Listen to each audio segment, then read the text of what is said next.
Shikha Srivastava from mathematics farm. आज हम लोग क्या पढ़ेंगे? आज हम लोग class 7 chapter 5 that is lines and angles में एक्सरसाइज 5.1 का क्वेश्चन नंबर 7 सॉल्व करेंगे। क्या है question number 7? Can two angles be supplementary if both of them are acute, obtuse, right? क्या कह रहा है क्वेश्चन?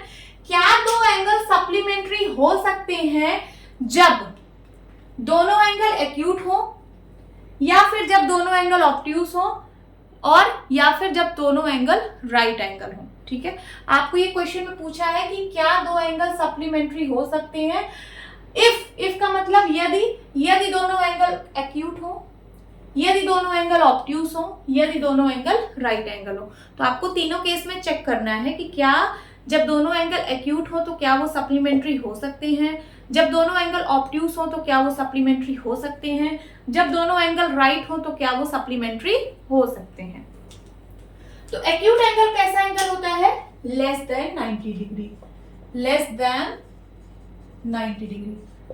सप्लीमेंट्री क्या होता है? सप्लीमेंट्री एंगल ऐसे दो एंगल होते हैं जिनका सम 180 डिग्री होता है। ठीक है, सप्लीमेंट्री का मतलब होता है ऐसे दो एंगल जिनका सम 180 डिग्री हो। अब ये जो एक्यूट एंगल है ये तो 90 से छोटा है। ठीक है, आप दो एक्यूट एंगल लेंगे, दोनों 90 से छोटा होगा। ठीक है, अगर मैंने सपोज पहला एंगल मान लिया 80 डिग्री और दूसरा एंगल मान लिया 70 डिग्री।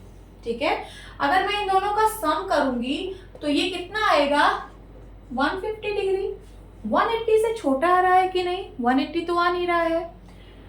अगर मैं मैक्सिमम एक्यूट एंगल लूं, मैक्सिमम एक्यूट एंगल, ये तो मैंने ऐसे रैंडम ले लिया एक्यूट एंगल, अगर मैं मैक्सिमम एक्यूट एंगल लूं तो वो होगा 89 डिग्री। मैं पॉइंट में नहीं जा रही हूँ कि 89.99 होगा, है ना, मैं पॉइंट्स में नहीं जा रही हूँ, मैं कंप्लीट एंगल ले रही हूँ। कंप्लीट एंगल जो मैक्सिमम एक्यूट एंगल होगा वो 89 डिग्री है। मैं दूसरा भी 89 डिग्री ले रही हूँ। ठीक है, मैक्सिमम। जब मैं मैक्सिमम एक्यूट एंगल का सम निकाल रही हूँ तब भी वो 180 के बराबर नहीं आ रहा है। देखिए, इसको ऐड करिए, कितना आएगा? 178 डिग्री। ये भी तो 180 से छोटा है। देखिए, लेस देन 180 डिग्री और ये भी लेस देन 180 डिग्री। तो इससे बड़ा एक्यूट एंगल तो आप ले ही नहीं सकते, क्योंकि इसके बाद 90 डिग्री होगा और 90 डिग्री एक्यूट एंगल नहीं है। एक्यूट एंगल 90 से छोटा होता है। तो इसका मतलब जब आप दो एक्यूट एंगल को ऐड करोगे तो 180 से छोटा आएगा, वो सप्लीमेंट्री एंगल नहीं बनाएगा। ठीक है, तो यहाँ पे क्या आंसर देंगे आप? नो। दो एक्यूट एंगल का सम सप्लीमेंट्री नहीं होगा। Now obtuse angle. अब ऑब्ट्यूज एंगल किसको बोलते हैं?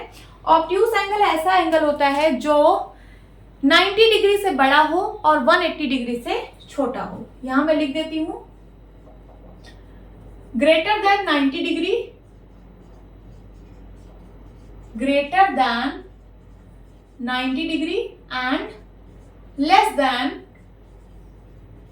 180 डिग्री। इसी को हम लोग ऑब्ट्यूज एंगल बोलते हैं। क्या बोलते हैं? ऑब्ट्यूज एंगल बोलते हैं। अब इसमें से कोई मैं रैंडम एंगल ले रही हूँ। सपोज मैंने पहला एंगल ले लिया मैंने 100 डिग्री। ठीक है, और दूसरा एंगल मैंने ले लिया 110 डिग्री। जब मैं इसको ऐड करूंगी तो ये हो जाएगा 0, 1, 2, 210 डिग्री आ रहा है। ये तो 180 से ज्यादा आ रहा है, इज ग्रेटर देन 180 डिग्री। अगर मैं मिनिमम ऑब्ट्यूज एंगल लूं, सबसे मिनिमम ऑब्ट्यूज एंगल, तो मिनिमम क्या होगा? 91 डिग्री। तो चलिए 91 डिग्री लेती हूँ और 91 डिग्री लेती हूँ, दोनों का सम निकालती हूँ तो ये आएगा 182 डिग्री। अभी भी ये 180 से ज्यादा आ रहा है, ग्रेटर देन 180 डिग्री। अब इससे छोटा तो मैं ऑब्ट्यूज एंगल ले नहीं सकती। अगर 91 से छोटा ले लूंगी तो वो तो 90 डिग्री हो जाएगा, और 90 डिग्री ऑब्ट्यूज एंगल होता नहीं है। तो इसका मतलब दो ऑब्ट्यूज एंगल का सम सप्लीमेंट्री नहीं होता है। दो ऑब्ट्यूज एंगल सप्लीमेंट्री एंगल नहीं होते हैं। तो आप यहाँ पे क्या आंसर देंगे? नो, दो ऑब्ट्यूज एंगल सप्लीमेंट्री नहीं होते हैं। Now third is right angle. Right angle का क्या मतलब है? Exact 90 degree, exact 90 degree. Okay, अब दो राइट एंगल आप ले लीजिए तो 90 डिग्री प्लस 90 डिग्री कितना आ जाएगा?